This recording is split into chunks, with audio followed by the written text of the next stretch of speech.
ভালোভাবে কথা বলেছে, কোনো গালাগালি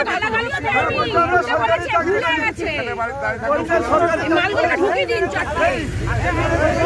জানোয়ার রাস্তায় বেরিয়ে গেছে।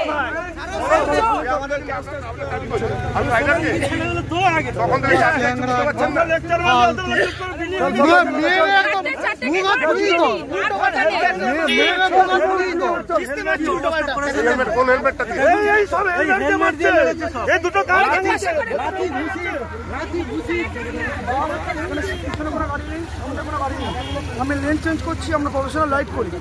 লেন চেঞ্জ করে আমি ইন্ডিকেটর দিয়ে দুবার পাস মেরেছি, তাও সাইড দেয়নি। 4-5 বার করে পাস মেরে যাচ্ছি। গাড়িটা যাবে একটু ধরো, গাড়িটা এদিক হয়ে তো পুরো ডান দিকে চেপে দিচ্ছে আমাদেরকে। কিভাবে বাসতে বাসতে ঘষে ঘষে এসছি।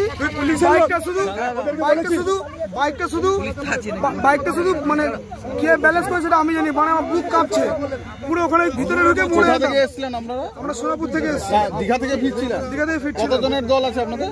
কালকে এসেছি, আজকে চলে যাচ্ছি বাইকে করে। কি হয়েছে কি হয়েছে? হ্যাঁ, আমি গাড়ি চালিয়ে আসছি, একসঙ্গে 5-6টা বাইক ওভারটেক করে আসছে। এসে করে ওরা কন্ট্রোল করতে পারে না নেশা অবস্থায়। আমি ওদের কন্ট্রোল রুম না দেখতে পেরে দাঁড়িয়ে গেছি। আমার সব প্যাসেঞ্জার এখনো সাক্ষী দিবে। আমি দাঁড়িয়ে গেছি ভয়ে যে ওই বাইকটা পড়ে যাবে বলে, কিন্তু তা সত্ত্বেও আমাকে গাড়ি এসে দাঁড় করে দিয়ে আমার কাঁধ ভেঙে দিয়েছে, আমাকে মেরে এই অবস্থা করেছে।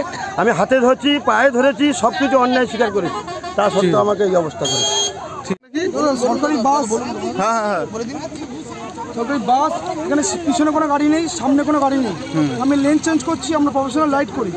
লেন চেঞ্জ করে আমি ইন্ডিকেটর দিয়ে দুবার পাস মেরেছি, তাও সাইড দেয়নি। 4-5 বার করে পাস মেরে যাচ্ছি। গাড়িটা যাবে একটু ধরো, গাড়িটা এদিক হয়ে তো পুরো ডান দিকে চেপে দিচ্ছে আমাদেরকে। কিভাবে বাসতে বাসতে ঘষে ঘষে এসছি। বাইকটা শুধু মানে কে ব্যালেন্স করে সেটা আমি জানি, মানে আমার বুক কাঁপছে পুরো। ওখানে ভিতরে ঢুকে। কোথা থেকে এসেছিলেন আপনারা? আমরা সোনাপুর থেকে এসেছি। দীঘা থেকে ফিরছিলেন? দীঘা থেকে ফিরছি। কতজনের দল আছে আপনাদের? কালকে এসেছি, আজকে চলে যাচ্ছি বাইকে করে। লাইট